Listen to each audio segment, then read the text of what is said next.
Hello to all of you. Today I am going to continue with my previous video. In my last video I have discussed about rent free accommodation. Perquisite में हमने rent free accommodation के बारे में deep discussion किया था. इससे पहले जो हमारी वीडियो है रेंट फ्री एकोमोडेशन की, मैं उसी की कंटिन्यूएशन में आज ये वीडियो बना रहा हूँ. परक्यूजिट्स का ही है, डिफरेंट टाइप्स ऑफ परक्यूजिट्स में कंटिन्यू कर रहा हूँ. तो after rent free accommodation my next perquisite is valuation of perquisite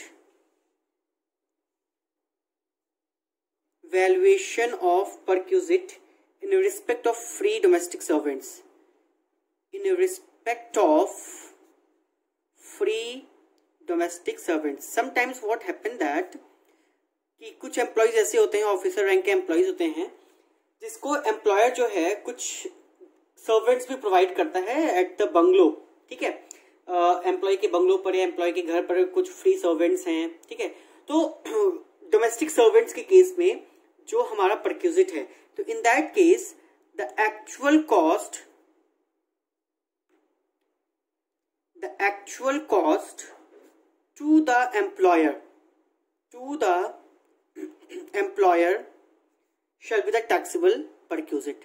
shall be the taxable perquisite. इसका क्या मतलब है? Suppose that mister A is an employee. Mister A के घर पे मैंने 2 सर्वेंट्स दिए हैं. ठीक है, जो दोनों की सैलरी है वो 1000 रुपीज पर मंथ है. 1000 रुपीज पर मंथ है. Both the servants are being paid 1000 rupees per month. तो in that case the taxable perquisite will be 12,000 in each case, क्योंकि 12 months का 12,000 will be the taxable perquisite. So whatever salary is being paid by the employer to those domestic servants, that will be the taxable perquisite in the hand of that employee. ठीक है, second है, next हमारा जो है in respect of gas, electricity, in respect of free supply of gas, electricity, energy or water supply. ठीक है, इसमें भी क्या है, इसमें भी हमारा एक्चुअल एक्सपेंडिचर जो होगा, actual expenditure bye the employer. Suppose that अगर जो गैस इलेक्ट्रिसिटी में दे रहा हूं उसका मंथली एक्सपेंडिचर जो है 1000 रुपीज है, तो 12,000 रुपीज उस हिसाब से हमारा क्या है, टैक्सेबल परक्यूजिट है. अगर ओन्ड बाय द एम्प्लॉयर है, जैसे कि कोई इलेक्ट्रिसिटी डिपार्टमेंट में ही काम कर रहा है और एम्प्लॉयर जो है वो अपने एम्प्लॉय के घर में इलेक्ट्रिसिटी दे रहा है, तो in that case whatever per unit manufacturing cost होगी, that will be the taxable perquisite. But अगर ओन्ड नहीं है, not owned by the employer है, तो in that case whatever actual expenditures are there, that will be the taxable perquisite. Valuation of free, next है valuation of free education. Free education के case में देखो क्या है. अगर free education हम दे रहे हैं, if free education is given, if expenditure relating to providing training, training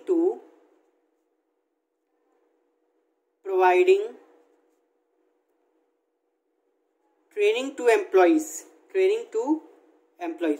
अगर मैं कोई free education regarding the training of the employees मैं एम्प्लॉय को देता हूं, तो in that case it is not taxable. It is totally exempt. Second है if education facilities provided to the family members. If education facility is provided to family members, in that case expenditure incurred by the employer is the taxable value of perquisite. So whatever expenditure incurred by the employer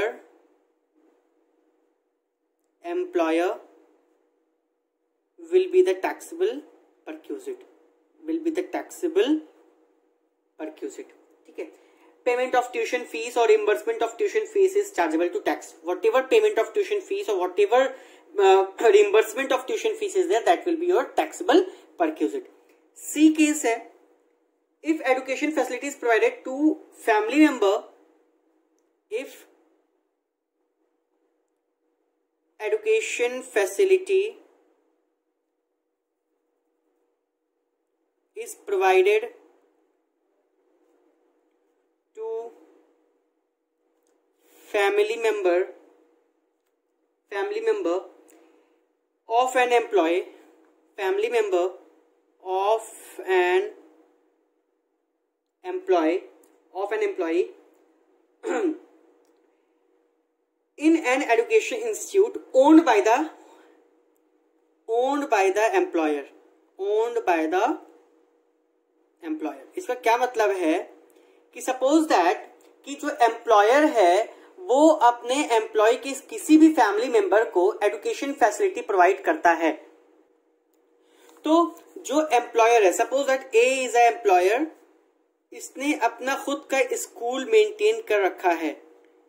या कोई employer जो है वो education institution ही है, suppose that Jamia Millia Islamia है या Delhi university है या और भी कोई स्कूल्स हैं गवर्नमेंट के, मतलब एम्प्लॉयर के अपने खुद का है. तो उस स्कूल में या उस कॉलेज में एम्प्लॉयर अपने एम्प्लॉय के स्टूडेंट्स, तो एम्प्लॉयर जो है वो एम्प्लॉय के बच्चों को अपने खुद के maintained, owned by the employer है, वो अपने स्कूल में स्टूडेंट्स को क्या कहते हैं कि एजुकेशन फैसिलिटी देता है. तो in that case the taxable value of perquisite will be the fees charged by the similar institution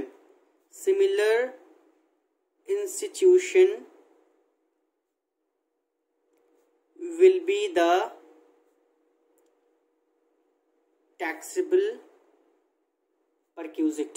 क्या मतलब है कि सपोज दैट मैं एम्प्लॉयर हूं, ठीक है, और मैंने अपने एम्प्लॉयज को अपने खुद के ही स्कूल में या मेरा किसी स्कूल के साथ कोई क्या कहते हैं कि कुछ अरेंजमेंट है, तो उस स्कूल में मैं अपने एम्प्लॉयज के बच्चों को फ्री एजुकेशन प्रोवाइड कराता हूं. तो in that case the taxable value of perquisite will be the, उसी सेम लोकेलिटी में नियर बाय लोकेलिटी में जो सिमिलर स्कूल हैं, सेम रैंक का, सेम पोजीशन का, तो उस स्कूल की जो फीस होगी, ट्यूशन फीस वगैरह जो भी होगी, that will be the taxable perquisite in the hand of employee. In this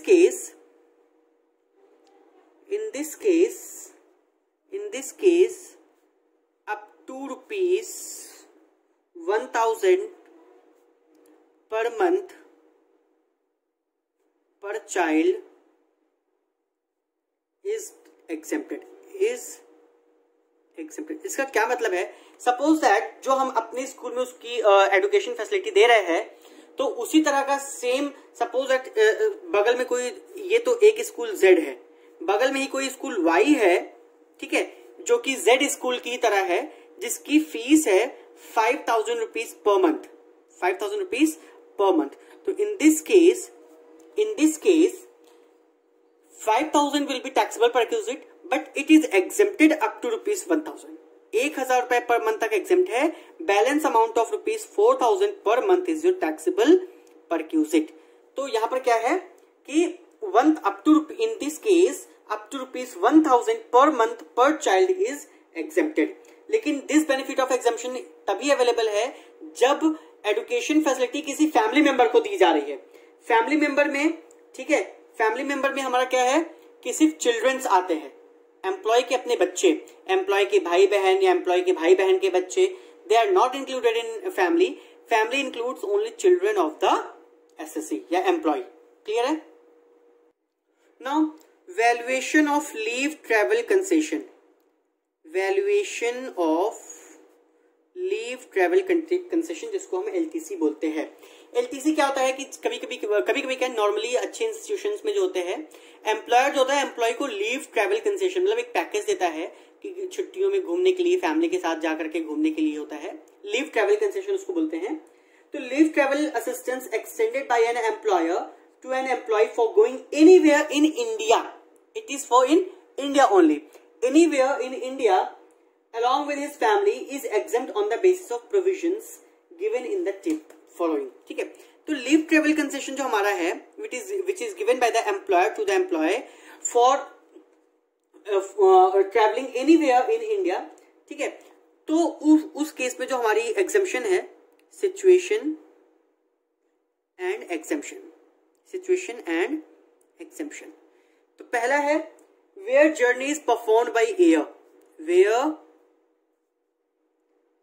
journey is performed by air. इसका मतलब जो हम लीव ट्रेवल कंसेशन हम अवेल कर रहे हैं, जो हम घूमने जा रहे हैं, तो जर्नी जो है that is performed by air. Journey जो है वो बाय एयर हो रहा है. तो in that case amount of economy class,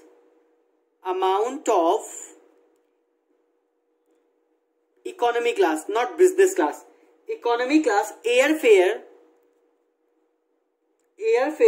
of the national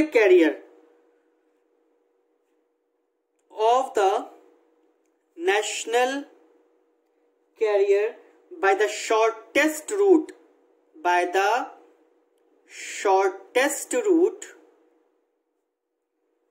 or the amount spent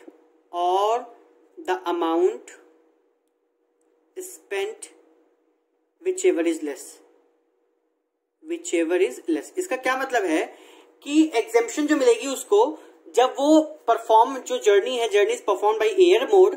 in that case whatever amount of economy class airfare is there, that will be exempted, or the amount is spent on the journey, दोनों में से whichever is less, that will be the amount of exemption. Second हमारा क्या है, where the journey is performed. Second है where the journey is performed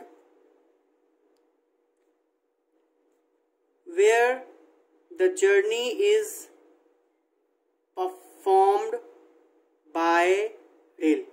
So in this case amount of air conditioned first class rail fare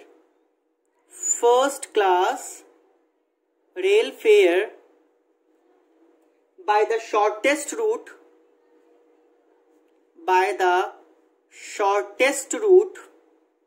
or actual amount spent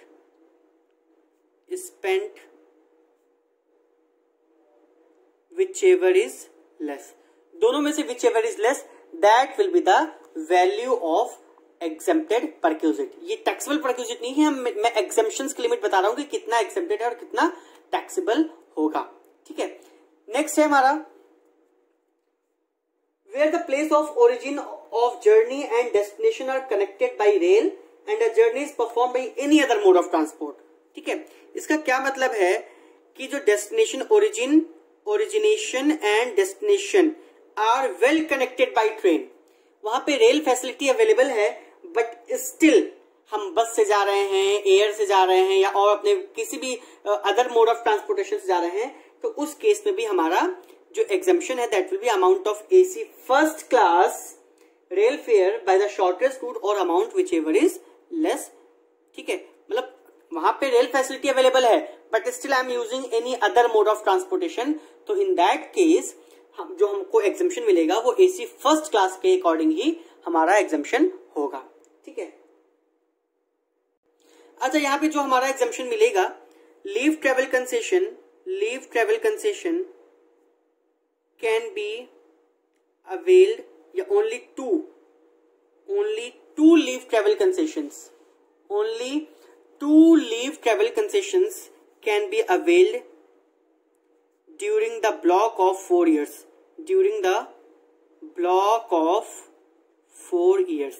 तो ये block of 4 years क्या है, तो यहाँ पर block of 4 years का क्या मतलब है कि हमारा जो ब्लॉक बना हुआ 4 साल का एक ब्लॉक बना हुआ है. तो जो अभी हम ब्लॉक फॉलो कर रहे हैं 2018 से 21 का जो हमारा ब्लॉक है 4 साल का है, जैसे 2010 से 13, 2010 to 2013 का एक ब्लॉक है, फिर 2014 से 2017 का ब्लॉक है. ठीक है, फिर 2018 से 2021 का ब्लॉक है. तो इस तरह 4 साल का एक ब्लॉक है. तो इस ब्लॉक में हम सिर्फ 2 लीव ट्रेवल कंसेशंस, इस ब्लॉक में हम सिर्फ 2 लीव ट्रेवल कंसेशंस, और इस ब्लॉक में मतलब हर ब्लॉक में सिर्फ और सिर्फ हम 2 लीव ट्रेवल कंसेशंस अवेल कर सकते हैं, उससे ज्यादा हम लीव ट्रेवल कंसेशंस अवेल नहीं कर सकते हैं। ऐसा नहीं है कि क्या कहते हैं कि 2013 मतलब किसी भी 4 साल का ब्लॉक हो, नहीं, ब्लॉक जो है वो 4 साल का डिफाइंड है। 2010 से 13 का एक ब्लॉक है, 14 से 17 का दूसरा ब्लॉक है, 18 से 21 का फिर से ब्लॉक है। तो इन ब्लॉक्स में हमारा क्या है कि 2 लीव ट्रेवल कंसेशंस हम अवेल कर सकते हैं। कभी कभी क्या होता है कि कैरी फॉरवर्ड, देखो कैसे होता है, कैरी ओवर या carry forward. Suppose that in blocks में हमने दो ना लेकर के सिर्फ एक का ही बेनिफिट हमने लिया है, लीव ट्रेवल कंसेशन जो हमने एग्जाम्पशन लिया है, सिर्फ एक लीव ट्रेवल कंसेशन का एग्जाम्पशन लिया है, तो एक हमारा बचा हुआ है, तो एक हम कैरी फॉरवर्ड कर सकते हैं नेक्स्ट ब्लॉक में, but only in first calendar year. तो इसका मतलब कि अगर इस ब्लॉक से हमारा कुछ बचा है 2014 से 17 वाले ब्लॉक में 2 की जगह हमने सिर्फ एक लीव ट्रेवल कंसेशन लिया है, तो एक जो लीव ट्रेवल कंसेशन हमारा बचा हुआ है वो नेक्स्ट ब्लॉक के फर्स्ट कैलेंडर ईयर जो 2018 है, सिर्फ 2018 में ही हम उसको अवेल कर सकते हैं। 19 में नहीं कर सकते, 20 में नहीं कर सकते, 21 में नहीं कर सकते।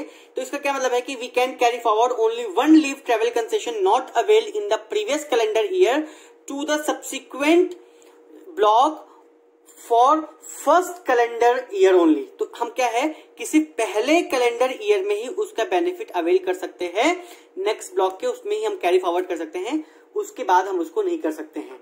ठीक है, तो इसका क्या मतलब कि अगर हम इसमें से एक बचा उसको कैरी फॉरवर्ड कर रहे हैं तो 2018 में ही ले सकते हैं। तो इसमें 1+2 मतलब कि ये जो हमने कैरी फॉरवर्ड किया है ये 2 के काउंटिंग में नहीं आएगा, ये 2 अलग है और ये 1 इसका अलग है कैरी फॉरवर्ड वाला। ठीक है, but only first calendar year, सिर्फ पहले कैलेंडर ईयर में ही उसको हम कैरी फॉरवर्ड कर सकते हैं, उससे आगे उसको हम कैरी फॉरवर्ड नहीं कर सकते हैं। So this is all for your leave travel concession. Next है employees obligation.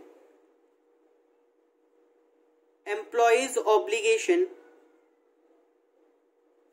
met by the employer, met by the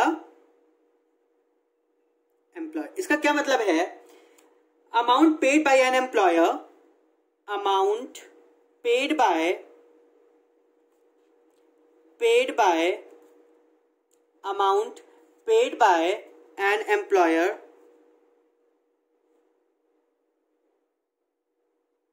amount paid by an employer in respect of any obligation, in respect of any obligation, कोई भी obligation थे जो कि employ के थे, ठीक है, which otherwise would have been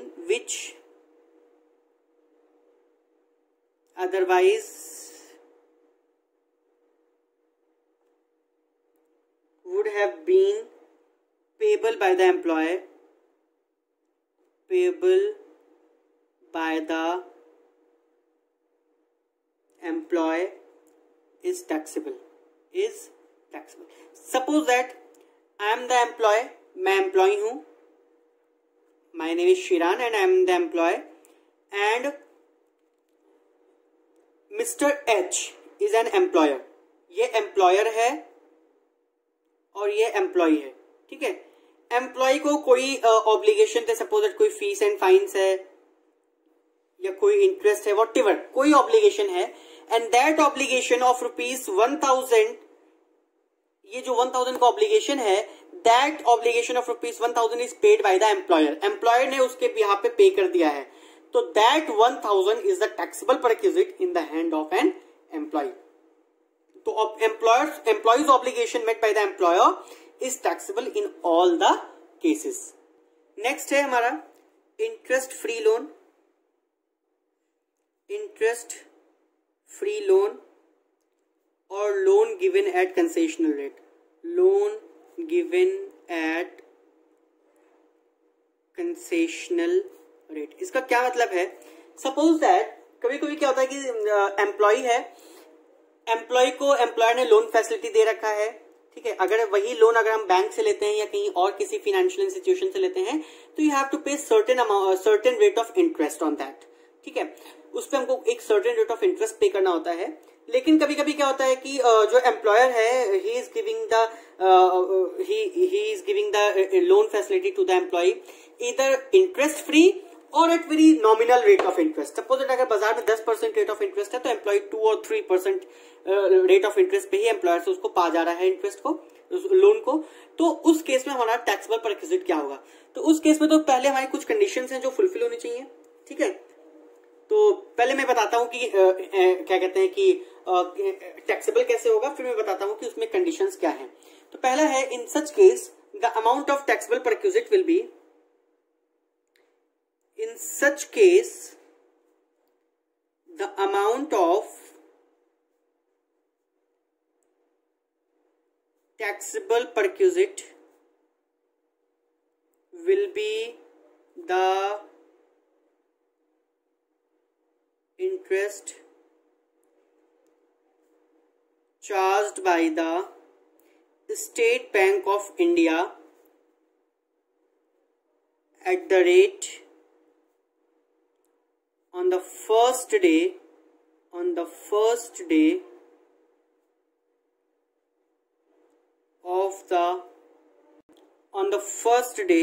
of the relevant previous year as reduced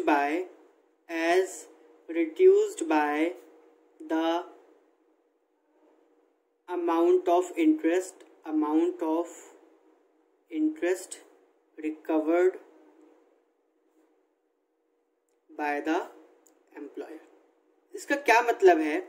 छोटा सा एग्जांपल लेकर मैं एक्सप्लेन करूंगा तो और अच्छे समझ में आएगा। We are following the previous year 1920 and assessment year 2021, ठीक है। 1920 में सपोज दैट हमने पहले से भी कोई लोन ले रखा है, but in the previous year 1920 जो हमारा लोन अमाउंट आउटस्टैंडिंग है दैट इज रुपीज 1 लाख।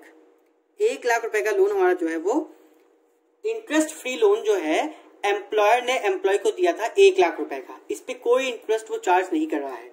लेकिन 1 अप्रैल जो हमारा रेलिवेंट प्रीवियस ईयर 1920 है, तो 1 अप्रैल 2019, ठीक है, 1 अप्रैल 2019 को जो हमारा एसबीआई का रेट ऑफ इंटरेस्ट है, जो हमारा स्टेट बैंक ऑफ इंडिया का रेट ऑफ इंटरेस्ट है that is 9%। Suppose that it's an assumption, ठीक है, 9% रेट ऑफ इंटरेस्ट है। तो 9% रेट ऑफ इंटरेस्ट के हिसाब से 90,000 will be your taxable perquisite. तो टैक्सेबल परक्विजिट क्या है? In such case the amount of taxable perquisite will be the interest charged by the SBI at the rate on the first day of the relevant previous year। तो relevant previous year क्या है? 1920 है, तो उसका first day क्या होगा? 1 अप्रैल। तो 1 अप्रैल के दिन SBI का जो भी रेट ऑफ इंटरेस्ट रहा होगा that will be the value of taxable perquisite, ठीक है, क्योंकि वो इंटरेस्ट फ्री है। लेकिन फायदा तो है उसका, क्योंकि अगर वो कहीं बाहर से लोन लेता तो उसको 90,000 का इंटरेस्ट देना पड़ता, जो कि वो नहीं दे रहा है। तो this is the benefit of the employ.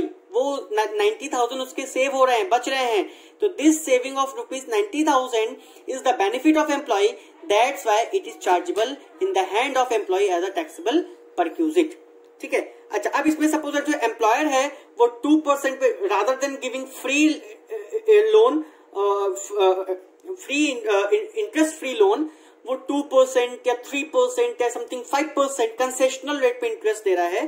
तो 5% के हिसाब से इसका मतलब 5% 90,000 होता है 9% के हिसाब से, लेकिन 5% उसने रिकवर कर लिया तो 50,000 विल बी डिडक्टेड। तो अब उसका बेनिफिट कितने का है? सिर्फ और सिर्फ 40,000 का बेनिफिट है, जो कि टैक्सेबल होगा। तो जितना अमाउंट उसकी रिकवरी हो जाती है या कंसेशन रेट पे जितना दे रहा है, तो जितना वो रिकवर कर ले रहा है that will be deducted, because उतने से हमारा बेनिफिट कम हो जाता है। Balance amount of benefit will be your taxable perquisite. तो this is the amount chargeable in case of interest free loan. अच्छा, यहां पे कंडीशंस हैं। कंडीशंस क्या हैं?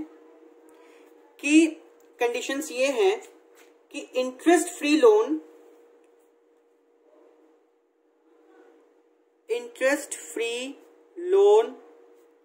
is exempted in the following cases, in the following cases. ये दो cases में क्या है कि जो भी हम इंटरेस्ट फ्री लोन ले रहे हैं वो हमारा टैक्सेबल नहीं होगा, एग्जेम्प्टेड होगा। पहला क्या है, if the loan amount is up to ₹20,000। अगर लोन अमाउंट जो है वो 20,000 रुपए तक का है तो in that case whatever interest is there, मतलब कि जो भी इंटरेस्ट फ्री लोन है उस पर जो भी इंटरेस्ट आता है एसबीआई के रेट के हिसाब से, that will not be taxable at all, that will be tax free. लेकिन 20,000 से जैसा ही ज्यादा होता है, सपोज दैट 21,000 होता है तो 21,000 पूरे पे जो इंटरेस्ट आएगा that will be taxable, not difference. ये नहीं कि 21,000 है तो 1,000 का इंटरेस्ट सिर्फ टैक्सेबल होगा, there will be no any difference.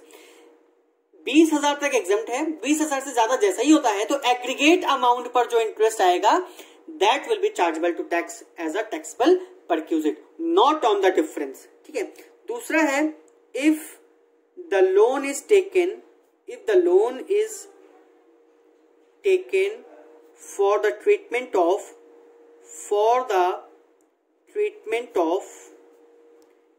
specified disease। जो लोन अमाउंट है वो हमने स्पेसिफाइड डिजीज का मतलब क्या है कि which are specified in rule 3A of, ठीक है, which are specified in rule 3A।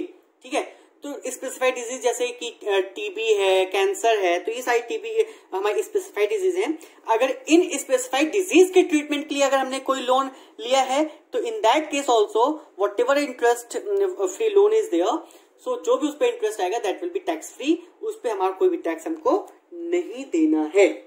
ठीक है, चलो नेक्स्ट है हमारा perquisites in respect of use of movable asset.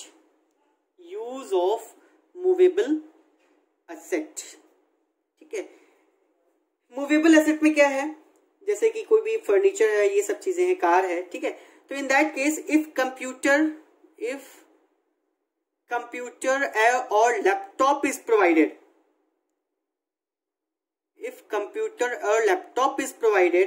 by to the employee by his employer, ठीक है, in that case it is totally exempt, बहुत सारी कंपनीज ऐसी होती हैं जो अपने एम्प्लॉयज को लैपटॉप देते हैं, डेस्कटॉप देते हैं, कंप्यूटर देते हैं, ठीक है, उनके यूज के लिए। तो in this case it is totally tax free, it is totally exempt, वहां पे कोई भी हमारा टैक्स नहीं है। ऑल दो ये मूवेबल एसेट्स हैं लेकिन फिर भी वो क्या है, हमारे एग्जेम्प्टेड है। ठीक है, in other cases other type of movable assets हैं, ठीक है, जैसे कोई फर्नीचर है या और भी कोई एसेट मूवेबल एसेट है, तो in that case 10% per annum, 10% per annum, या 10% कॉस्ट सिंपली कर सकते हैं, 10% cost of asset is taxable perquisite. ठीक है, इज योर टैक्सेबल परक्यूजिट। ठीक है, अब इसमें से अगर उसने कुछ रिकवरी की है तो मैंने पहले बताया था कि what ever amount is recovered that will be deducted from the perquisite. अगर रिकवरी है तो जो भी 10% कॉस्ट ऑफ एसेट आ रहा है उसमें से उतना हम डिडक्ट कर देंगे, balance amount will be your taxable perquisite. ठीक है, नेक्स्ट जो हमारा इंपॉर्टेंट है दैट इज, सो आज के लिए इतना ही रखते हैं। नेक्स्ट क्लास में I will discuss some more perquisites, तो हम आज इतना ही रखते हैं। अभी और भी परक्यूजिट्स हैं, लाइक कार है, free transfer of movable assets है, तो हम नेक्स्ट क्लास में उसको डिस्कस करेंगे। Thank you and have a good day. So all of you please, अभी तक जिन्होंने मेरा चैनल सब्सक्राइब नहीं किया है, please share, subscribe and like my videos so that I can help you to give you more and more helpful videos in income tax and in other subjects also. Thank you and have a good day.